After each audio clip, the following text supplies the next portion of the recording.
I've been seeing a lot more coverage about IEMs or in-ear monitors or in-ear headphones recently, both for music and for gaming. And while there are some great entry-level affordable options out there, when Beyerdynamic announced the new $1,000 Xelento Remote 2nd generation, I knew I had to get my hands on it to try to check them out. And while price point aside, they certainly aren't going to be for everybody, I was really surprised by how the experience went. So let's dive in and check them out.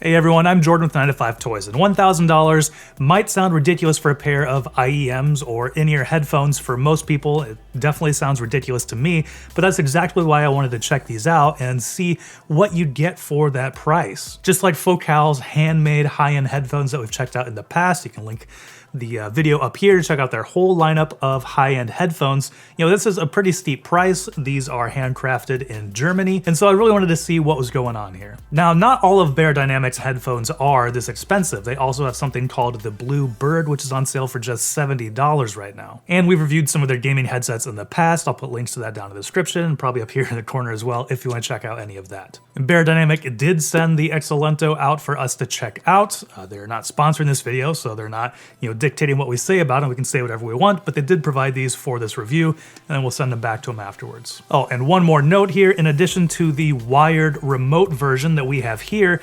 Beyerdynamic also has a wireless version available for $1,200. All right, so getting the Beyerdynamic Xelento Gen 2 remote out of the box, it also comes with a hard case that provides an easy way to keep the in-ear headphones and all the cables organized. Two different cables are included, a balanced 4.4mm cable for hi-fi components, and a 3.5mm cable with inline controls and a microphone. For getting the right fit, Xelento Remote Gen 2 also comes with 10 pairs of ear tips, 7 silicone of varying sizes, and 3 Comply TX500 sizes. And moving on to the overall design, while this is the cabled version, you have to run it tethered to some sort of audio playing device. That really hasn't been an issue for me so far. The wires run from your ear. It's one of the ones that runs over top and then down the back, and I really haven't had any cable noise while I've been using these, which is very impressive. And one of the most notable things about the actual earbuds themselves is just how small they are. They are tiny when it comes to earbuds. I'm used to wireless earbuds, true wireless earbuds that are usually, considerably larger than this, as they're packing a little bit more in there as far as batteries and different things like that. But these are incredibly small for their price point and for their sound. And they really do have an ergonomic shape that sits very well inside my ear. Most of the housing, as you can see here, we'll take this ear tip off, is this kind of brushed metal. It's not like super glossy, but then on the outside there is polished metal that has a real 24 karat gold Beyerdynamic logo on here. So that's another point where the price kind of, I'm sure it gets a little bit of a jump there because of that, because I wanted this to be a very elegant looking piece as well as an elegant sounding piece. And moving on to comfort, that assortment of ear tips along with the lightweight design of the Xelento Gen 2 makes these a very comfortable pair of in-ear headphones. And I was surprised to find myself enjoying the silicone ear tips more than the foam Comply ear tips. Typically with most other earbuds and in-ear headphones and in-ear monitors, whatever you want to call them, usually I prefer the foam because they provide a better seal and I feel like it's a little bit better for sound isolation.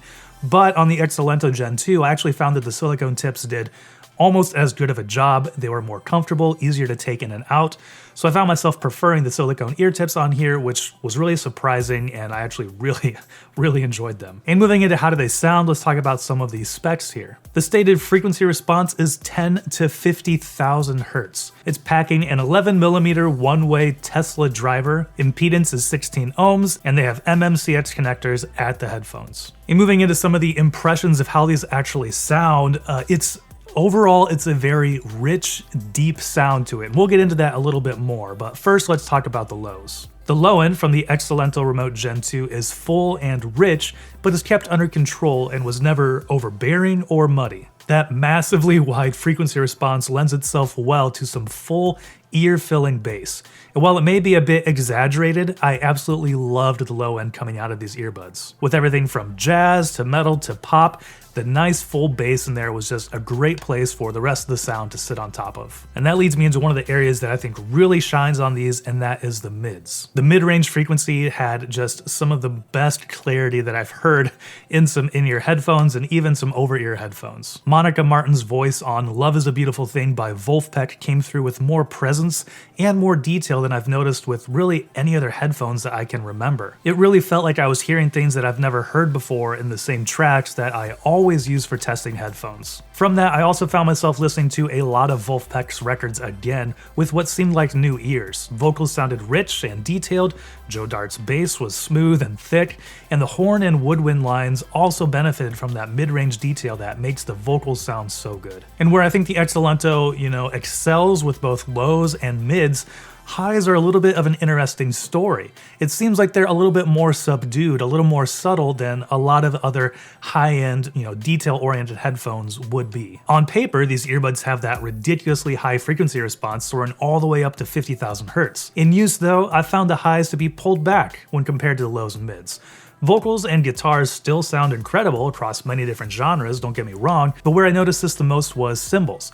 They just don't quite have the same bright shimmer that I'm used to on other headphones that I would characterize as bright or maybe even neutral. And so when listening to metal, this meant that there was more emphasis on guitars rather than kind of that high-end shimmery cymbal sound. So I didn't necessarily mind that, but it was definitely interesting to hear, that little bit of a difference. And so guitars on Mist by Protest the Hero, another one of my favorite songs to test for like mid-range and for clarity and for imaging. The guitars really came through very clearly in that, I think because of that kind of mid-range boost and then also kind of rolling off the highs. But through all the different frequency ranges, one thing that remains true is that the imaging on these is just incredible. The ability to distinguish, different instruments, where they're positioned throughout the sound stage, which is also considerably wider than I would have expected from a very small pair of in-ear headphones here, was just very, very good.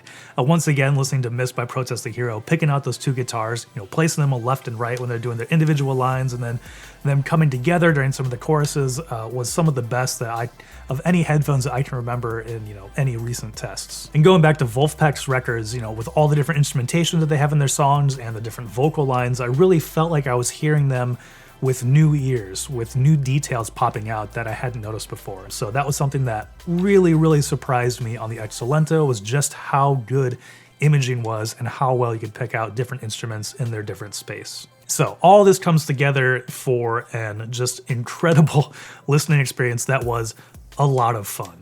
The sound is smooth, it's rich, it's maybe even thick. To me, it was like sitting by a warm fire in a comfortable chair sipping on a bourbon. It was just smooth, it was comfortable, it felt warm, it was fun. It's not harsh, it's not loud, it's not bright. It's kind of, moody, but then also just incredibly, incredibly detailed. It really makes me want to listen to more jazz. Songs that have a, focus on delicate vocals and layered instrumentation. And it just gives a very intimate listening experience. And I did try these for gaming a little bit, but I didn't quite find the same benefit of using these for gaming as I did for listening to music. Maybe it's because it doesn't quite have the high-end range there. Some of the little details weren't quite popping out as much for, picking out different locations and, gunshot snaps and different things like that. That's not to say they're bad, but it wasn't the same kind of eye-opening experience like I had when I was listening to music. So while I do think they work well for gaming, I don't think you need to spend $1,000 on, in-ear headphones just for gaming if that's what you're intending. So overall, wrapping up here, when it comes down to it, Xelento Gen 2 Remote wasn't exactly what I was expecting, and I'm glad. I'm really happy about that. Imaging and vocal clarity both performed well beyond my expectations here and was just one of the most interesting and fun listening experiences that I've had in a long time. But at the same time, the headphones themselves, they're small, they're beautiful, I found them to be very comfortable, and they have that great variety of ear tip options. And while it may not have quite the high-end presence that maybe a lot of ears crave, it definitely provides a very fun, very smooth listening experience that I really enjoyed. At $1,000, these are expensive, but for those who want a fun, smooth sound that's comfortable and visually unique, the Beyerdynamic Xelento Remote Gen 2 delivers. While I can't see myself purchasing a $1,000 pair of in-ear headphones anytime soon, if I did come across some extra spending money and was in the market for a comfortable, detailed, fun listening experience in a small, elegant package, well, the Beyerdynamic Xelento 2nd Gen Remote would definitely be one of my top picks. Alright, and that's going to do it for this review. Let us know what you think about the Beyerdynamic Xelento 2nd Gen Remote down in the comments below. If you're looking for some other videos to watch, I will link to our other Beyerdynamic headset review, as well as our most recent video. And thanks for watching. If you enjoyed this video, please give it a thumbs up so others can find it easier, and consider subscribing. This is Jordan with 9to5 Toys.